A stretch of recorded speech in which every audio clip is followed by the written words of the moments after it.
C'est votre humble serviteur, le pasteur Joshua. Maintenant, nous commençons la série La Théophanie. La Théophanie qui est ton ange gardien. Donc, nous voulons entrer profondément, parler de la théophanie. Qu'est-ce que c'est la théophanie? Et son rôle, son travail. Comme je dis toujours, que tout ce que je prêche, c'est le message du frère Branham. Tout ce que je prêche, j'appuie ça avec le message du frère Branham. C'est l'unique source que j'ai.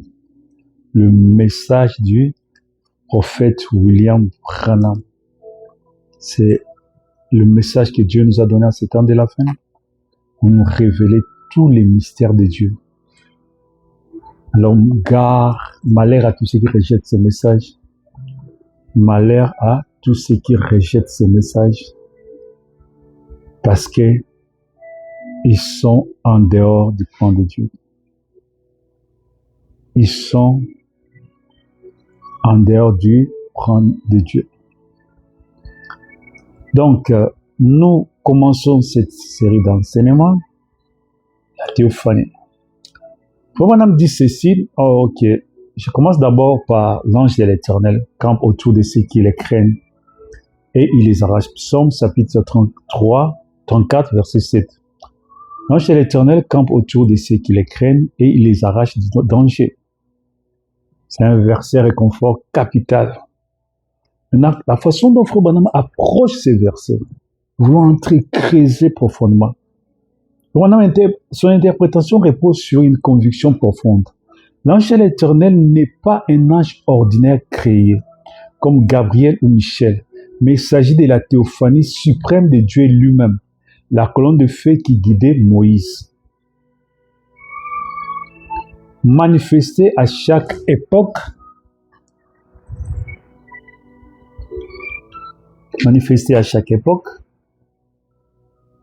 pour protéger et guider son peuple. Voici comment Frère Branham explique à travers ces sermons qui est l'ange de l'Éternel, les liens avec la théophanie.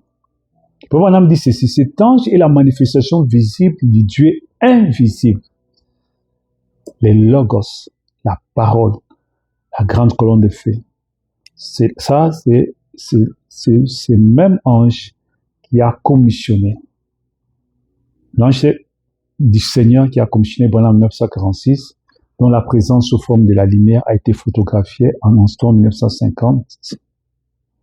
L'ange de l'Éternel, c'est le Logos qui est sorti de Dieu au commencement. C'est la théophanie. C'est ce même ange qui a conduit les enfants d'Israël à travers les déserts. La Bible dit, ne les provoquez pas, car mon nom est en lui. Amen. Et ce même ange campe aujourd'hui autour de ceux qui les craignent pour les délivrer. La rédemption par les sang de 1954. Il faut qu'on en parle de ça. Qu'est-ce que signifie camper autour? Ça veut dire servir une protection invisible, mais réelle. On insiste sur le fait que la présence de cet ange n'est pas temporaire ou intermittente. Le mot camper signifie qu'il dresse sa tente de manière permanente à vos côtés. Même si nos yeux ne voient pas, nos yeux physiques ne voient pas, mais il est là, dans une autre dimension, juste à côté du croyant. Donc il est là, juste à côté de moi. Pensez-y. L'ange de l'Éternel ne vient pas simplement vous rendre visite de temps en temps, d'une manière sporadique. Non. Quand vous êtes en difficulté, non. Mais l'Écriture dit qu'il campe autour de vous. Camper signifie s'installer, installer sa tente, dresser sa tente. Il est là, 24 heures sur 24. Vous êtes enveloppé par sa présence. Amen. Si seulement vous pouvez ouvrir vos yeux spirituels aujourd'hui, vous verrez que vous n'êtes pas seul dans vos épreuves. Les choses qui sont à venir de 1965. Vous pouvez marcher dans une ruelle sombre ou faire face à une maladie mortelle ou être sur un lit de l'hôpital. L'ange de l'Éternel campe là. Il ne s'en va jamais. Sa ligne de protection est dressée tout autour de votre vie. Et le diable ne peut pas la franchir sans sa permission. La foi est une ferme assurance de 955. L'ange de l'Éternel est le discernement des maladies. Dans son ministère de guérison divine, Frère Branham déclare souvent que lorsqu'il se tenait sur la plateforme, l'ange de l'Éternel descendait et se tenait à ses côtés, à sa droite. C'est cette présence théophanique qui brisait la puissance des démons et lui permettait de discerner les pensées et les maladies des gens. Je sais qu'il est ici maintenant. Ça, c'est Frère Branham qui l'a dit dans la prédication démonologie, domaine physique, 1953. Sa présence est sur la plateforme. C'est cet ange dont David a dit, il campe autour de ceux qui les craignent. Il est ici pour vous arracher du danger, pour vous arracher à ce cancer, à cette maladie cardiaque ou à cette incrédulité qui vous retient. Qui vous retient. Donc, la pensée de Branham, l'explication du psaume, tient trois grandes vérités. L'identité, l'ange et le Christ sous la forme de l'esprit, des théophanies, la colonne de feu. La permanence, il ne vous abandonne jamais. Sa tente est dressée là où vous êtes. Son action, la puissance absolue de bloquer les attaques de l'ennemi et de vous arracher, de nous délivrer physiquement, spirituellement de l'ennemi. Donc, l'ange qui nous soutient dans le verset que nous avons lu dans Psaume 34, l'ange de l'Éternel qui veille sur nous, Branham dit, c'est l'ange de Dieu qui nous protège. Il est là pour veiller sur nous. Il est là pour combattre, pour nous protéger. Amen. Branham dit ceci, la notion de théophanie. Branham définit généralement que ces corps spirituels, un corps parole ou une manifestation visible de Dieu, avant l'incarnation physique, occupe une place centrale. Branham dit ceci. Dieu parle et se manifeste au moyen de la théophanie. Il enseigne que c'est sous cette forme que Dieu a interagi avec les patriarches, les prophètes de l'Ancien Testament. Et que c'est également à travers cette dimension spirituelle qu'il communiquait la révélation aux croyants. Citation clé de Frère Branham sur la théophanie et Dieu. Donc nous parlons sur la théophanie et Dieu. Voici une sélection de déclarations majeures, de citations majeures, de sermons du Frère Branham. La définition de la théophanie comme les logos, les corps parole. Frère Branham dit ceci. Avant de devenir un homme en Jésus-Christ, Dieu s'est extrait de son état d'esprit invisible. Dieu s'est retiré. Dieu est sorti de son état de l'esprit invisible pour revenir, pour revêtir, la forme spirituelle qui est l'homme, la colonne de feu, la théophanie, que l'homme pouvait voir, la théophanie, un corps spirituel, un corps Saint-Esprit. Commencement, Dieu était esprit, et puis cet esprit est sorti d'une lumière sainte qui était le Logos, le Fils de Dieu. C'était une théophanie, c'était un corps qui ne pouvait pas être touché, mais c'était un corps qui pouvait être vu. Amen.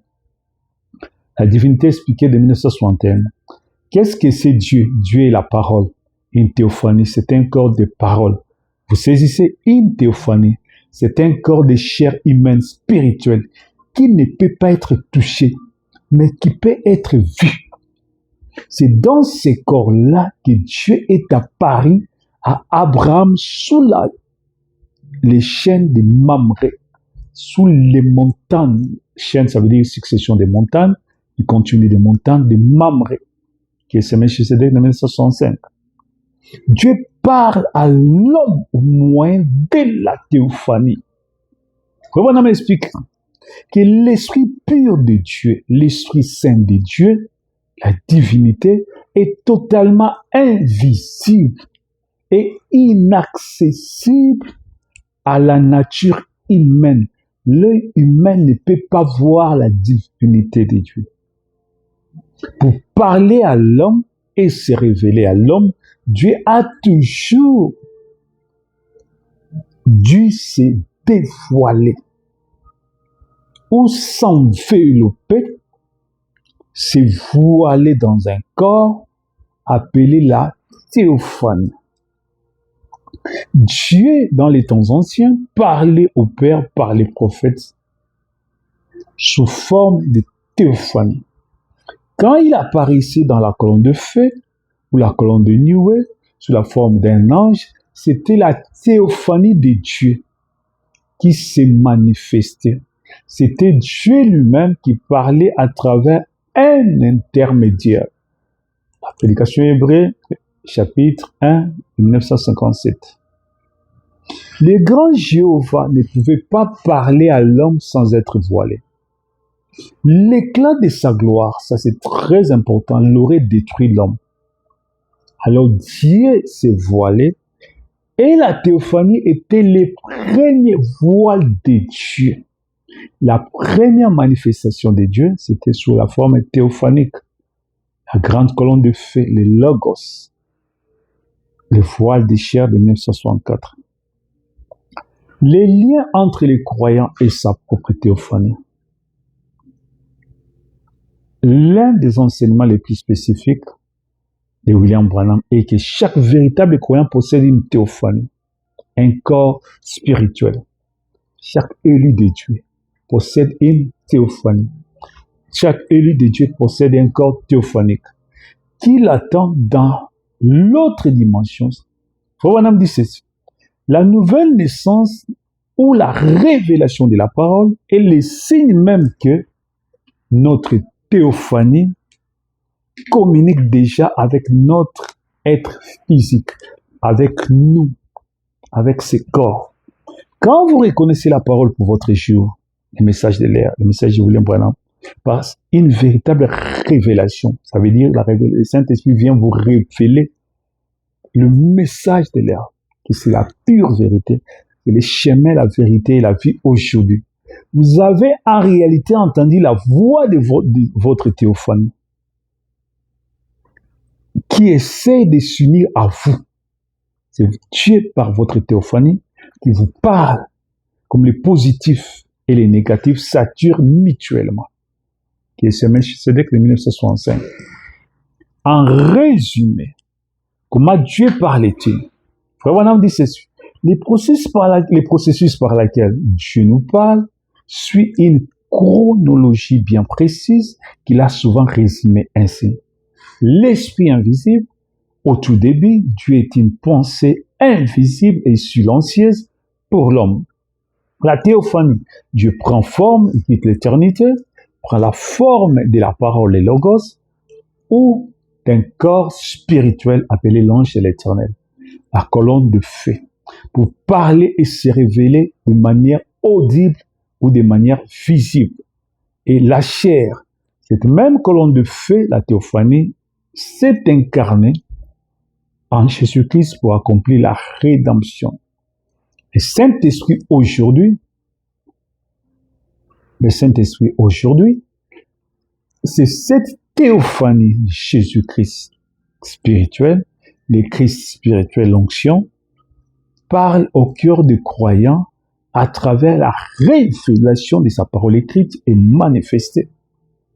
Amen, amen. Pour illustrer précisément cette pensée sur la théophanie. Amen.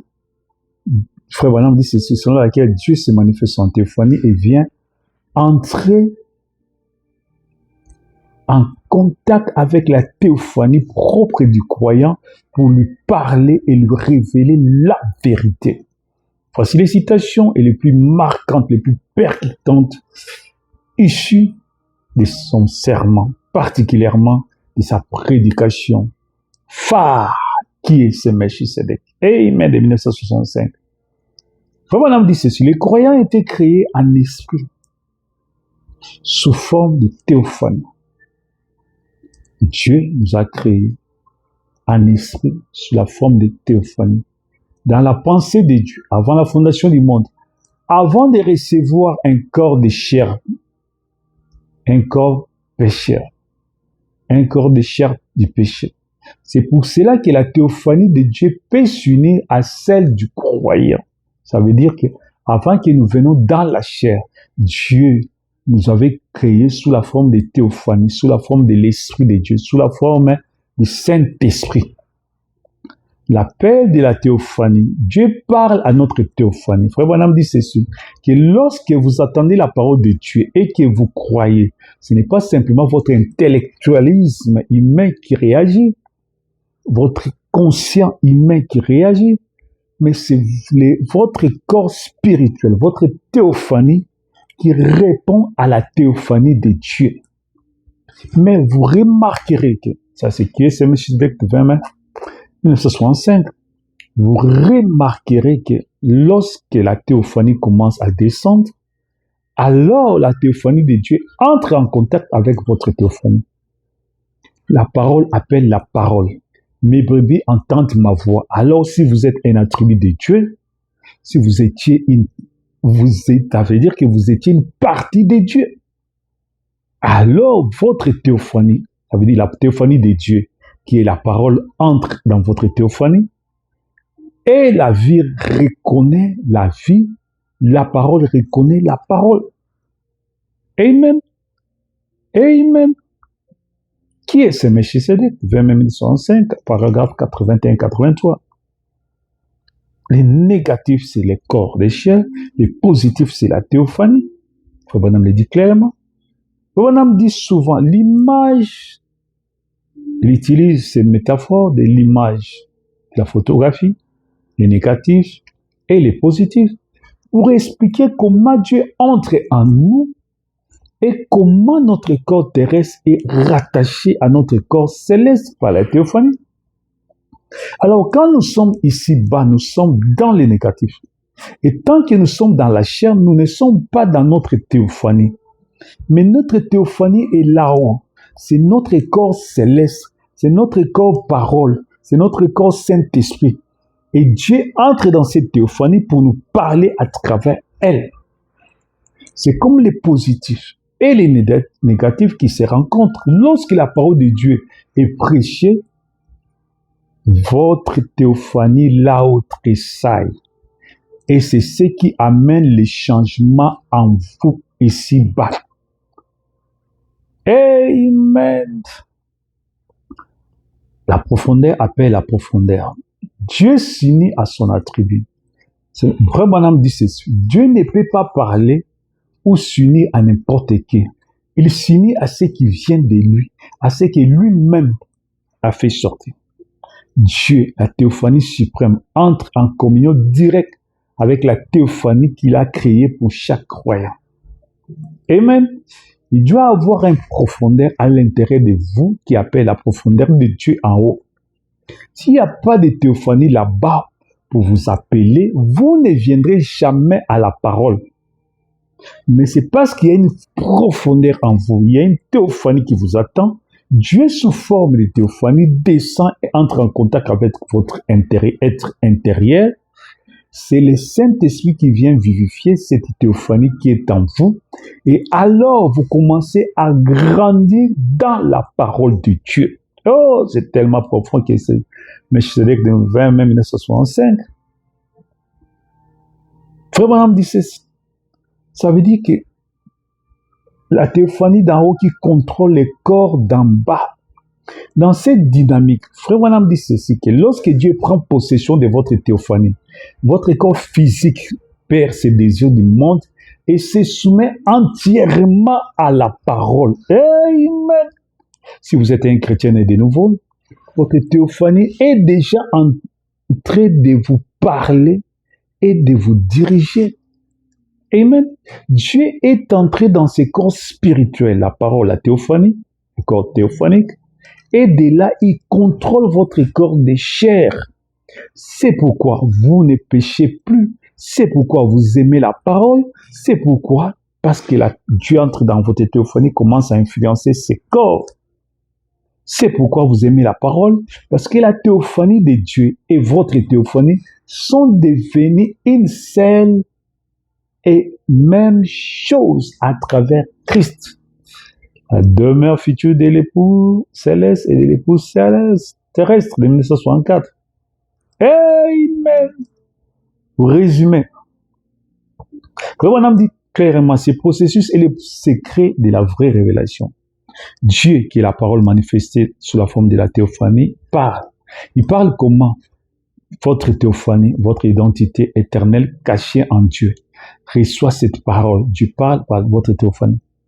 Le Saint-Esprit fait la connexion entre les deux, ce qui produit la foi parfaite, les changements de vie dans votre corps de chair actuel. Amen.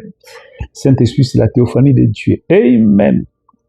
Alléluia, alléluia, gloire à Jésus. Gloire à Jésus, gloire à Jésus, gloire à Jésus. Mon âme dit ceci. L'origine de la théophanie. Amen. Ça va mettre ça dans les prochains modules. Module 2.